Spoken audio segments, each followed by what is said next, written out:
செயல்பட்டு கொண்டு அவருடைய சரீரத்திலே வாசமா இருக்கிறதா. அவருடைய சரீரம் யாரு? நம்ம. அல்லேலூயா. சொல்லுங்க, தேவ தத்துவத்தின் பரிபூரணம் எல்லாம் கிறிஸ்துவின் சரீரமாகிய எனக்குள் செயல்படுகிறது. மறுபடியும் சொல்லுங்க, தேவ தத்துவத்தின் பரிபூரணம் எல்லாம் கிறிஸ்துவின் சரீரமாகிய எனக்குள் செயல்படுகிறது. ஆமென். உங்களுடைய சரீரம் என்ன சரீரம்? கிறிஸ்துவின் சரீரம். இந்த கிறிஸ்துவின் சரீரத்துல தேவ தத்துவத்தின் பரிபூரணம் எல்லாம் அவருடைய சரீரத்துக்குள் வாசம் பண்ணுகிறதா. அவருடைய சரீரம்னா இப்போ கிறிஸ்துவின் சரீரம் என்ன? கிறிஸ்து பிதாவின் மகிமையில் இருக்கிறார். இல்லை, இப்போ கிறிஸ்துவின் சரீரம் யாருன்னா நீங்க தான். நீங்கள் தான் கிறிஸ்துவின் சரீரம். நீங்க தான் பிதாவுக்கு ஆலயம். பிதா தங்குறதுக்கு ஆலயம். ஆமென். பாருங்க, இந்த சரீரத்தை எவ்வளவு மகிமையாக தேவன் நம்மளை மாற்றி இருக்கிறார் பாருங்க. இது எல்லாமே அவருடைய இயேசு கிறிஸ்துவின் கிருபையினால நமக்கு வந்துச்சு. ஆமென்.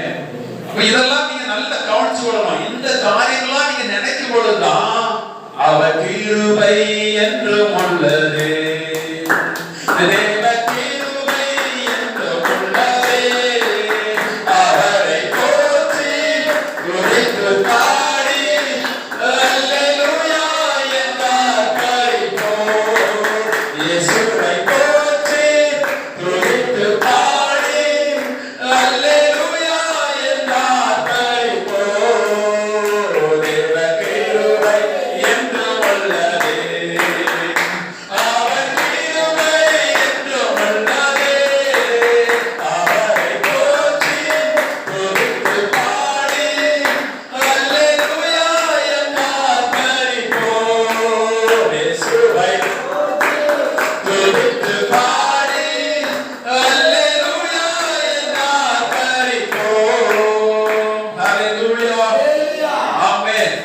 இப்படி எல்லாம் அவர் நம்ம வச்சிருக்கிறத நினைக்கும் பொழுதுதான் நம்ம என்ன சந்தோஷமாக பாருங்க. கொலோசியர் போட்டு பாருங்க. ஏனென்றில் தேவ தத்துவத்தின் பரிபூரணம் எல்லாம் சரீர பிரகாரமாக அவருக்குள் வாசமாய் இருக்கிறது. மேலும் சகல துரைத்தனங்களுக்கும் அதிகாரத்துக்கும் தலைவராய் இருக்கிற அவருக்குள் நீங்கள் பரிபூரணம் உள்ளவர்களாய் இருக்கிறீர்கள். ஆமென். பாருங்க, எல்லாம் தேவ தத்துவத்தின் பரிபூரணம் எல்லாம் சரீர பிரகாரமாக அவருக்குள் வாசமா இருக்கிறது. சரீர பிரகாரமாக அவருக்குள் வாசமா இருக்கிறது. இப்போ கிறிஸ்துவின் சரீரம் நம்மதான், நமக்குள் வாசமா இருக்கிறது.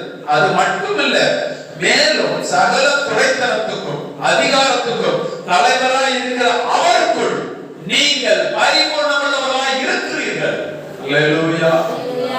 இது இந்த எண்ணத்துக்குள்ள நம்ம வரணும். இந்த எண்ணத்துக்குள்ள நம்ம கொண்டு போகணும். நம்ம சரீரம் எப்படிப்பட்டதுன்னு வேதம் சொல்லுது. அல்லேலூயா. நீங்கள் இயேசு கிறிஸ்துவை விசுவாசித்தபடினால் நீங்கள் எவ்வளவு மகிமையாக நீங்கள் மாற்றப்பட்டிருக்கிறீர்கள் என்பதை குறித்து நான் உங்களுக்கு பேசிட்டு இருக்கிறேன். நீங்கள் இயேசு கிறிஸ்துவை ஏற்றுக்கொண்ட உடனே ஏதோ நான் ஒரு மதம் மாறி இருக்கிறேன், நான் இப்ப கிறிஸ்துவ மதத்துல வந்திருக்கேன், அப்படி இல்லை. நீங்கள் மறுரூபமாக்கப்பட்டிருக்கிறீர்கள். நீங்கள் மறுபடியும் பிறந்திருக்கிறீர்கள். மனித வம்சத்திலிருந்து தேவ வம்சத்துக்குள் நீங்கள் வந்திருக்கிறீர்கள். அல்லேலூயா. ஏற்றுக்கொள்ள முடியுதா உங்களால? மனித வம்சத்துக்குள் இருந்து தேவ வம்சத்துக்குள் நீங்கள் வந்திருக்கிறீங்க. அதுக்கு தேவத்துக்கு பரிபூரணம் அப்படி சரீர பிரகாரமா அவருக்குள் வாசமா இருக்கிறது. மேலும் சகல துரைத்தனத்துக்கும் அதிகாரத்துக்கும் தலைவராக இருக்கிற அவருக்குள் நீங்கள் பரிபூரணம் உள்ளவர்களாய் இருக்கிறீர்கள். கிறிஸ்துவுக்குள் நீங்கள் பரிபூரணம் உள்ளவர்களாய் இருக்கிறீர்கள். அல்லேலூயா. ஒரு வசனத்திலே அவருடைய பரிபூரணத்தினால் நீங்கள் கிருபையிலே கிருபை பெற்றீர்கள். ஆமென். அவருடைய பரிபூரணத்தினால் இதெல்லாம் நீங்க இதெல்லாம் பிராக்டீஸ் பண்ண போறோம். இதெல்லாம் நீங்க சிந்திக்க போறீங்க. இதுதான் இன்னும் பேச போறீங்க. நீங்க இந்த வசனத்தை நீங்க மறந்துட்டீங்கன்னா அந்த வசனத்தை மறுபடியும் படிக்கணும்.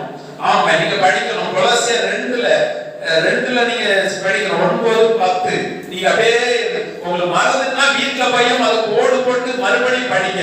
படிச்சு என்ன இப்படி வச்சிருக்கிறார், நான் இப்படி அவருடைய தலைவராக இருக்கிற அவருக்குள் நான் பரிபூரணம் உள்ளவராய் இருக்கிறேன். கிறிஸ்துவுக்குள் நான் பரிபூரணம் உள்ளவராய் இருக்கிறேன். சொல்லுங்க, கிறிஸ்துவுக்குள் நான் பரிபூரணம் உள்ளவராய் இருக்கிறேன். கிறிஸ்துவுக்குள் நான் பரிபூரணம் உள்ளவராய் இருக்கிறேன். அல்லேலூயா. இந்த எண்ணத்துக்குள்ள சபை வரணும். இப்படி வரும் பொழுதுதான் பிசாசு உங்களை பார்த்து ஓடுவான். நீங்க சொல்ல முடியும், இதோ உலகத்தின் அதிபதி வருகிறான், எனக்கும் அவனுக்கும் சம்பந்தமே கிடையாது. ஹல்லேலூயா. இயேசு சொன்னது போல நீங்க சொல்ல முடியும். ஏனென்றால் உங்களுக்குள் இப்பொழுதோ கிறிஸ்துவின் ஆவி உங்களுக்குள் இருக்கிறது. நீங்கள் கிறிஸ்துவின் உடையவர்களாய் இருக்கிறீர்கள். நீங்கள் கிறிஸ்துவுக்குள் பரிபூரணமுள்ளவர்களாய் இருக்கிறீர்கள் என்று வேதம் உங்களை பார்த்து சொல்லுகிறது. ஏற்றுக்கொள்ள முடியுதா உங்களால? அதுதான் சொல்லுது, உங்கள் மனம் புதிதாகிறதுனால நீங்கள் மறுரூபம் அடைவீர்கள். உங்கள் மனம் புதிதாகிறதுனால இந்த மனதுக்குள்ள உங்க சிந்தைய இந்த எண்ணத்துக்குள்ள கொண்டு போகணும். அவருடைய சரீரப்பிரமா, அவருடைய சரீரம் நான் தான். இந்த சரீரத்துல தேவதத்துவ பரிபூரணமா எனக்குள்ள செயல்படுகிறது, கர்த்தத்துவம் எனக்குள்ள செயல்படுகிறது. அதை துரைத்தனும் அதிகாரம் இதுக்கு எல்லாம் தலைவராயிருக்கிற அவருக்குள்ள நான் பரிபூரணமுள்ளவர்களாக இருக்கிறேன், நான் பரிபூரணமுள்ளவர்களாக இருக்கிறேன் என்னை குறித்து எழுதியிருக்கிறது. ஹல்லேலூயா. ஆமென். அன்றைக்கு இயேசுவே ஜெயிக்கதல வசனம் இப்படி சொல்லுகிறது, இப்படி எழுதியிருக்கிறது. ஆமென். நீங்க ஒரு பிரச்சனை, ஒரு போராட்டம் அப்படிலாம் இருக்கும் பொழுது நீங்கள் இதை சொல்லுங்க, தேவதத்துவத்தின் பரிபூர்ணம் அல்ல எனக்குள் வாசம் பண்ணுகிறது, நான் அவருக்குள் பரிபூர்ணமுள்ளவர்களாய் இருக்கிறேன். இந்த ரெண்டு வசனத்தை அப்படியே படிச்சு நீங்க படிங்க. அதே போல யோபேசியர்ல 1 அதிகாரத்துல கடைசி 2 வசனத்தை அப்படியே நீங்க படிங்க. அதை நீங்க மனப்பாடம் வாங்கி அதையே நீங்க தியானிங்க, அதையே நீங்க சிந்திங்க.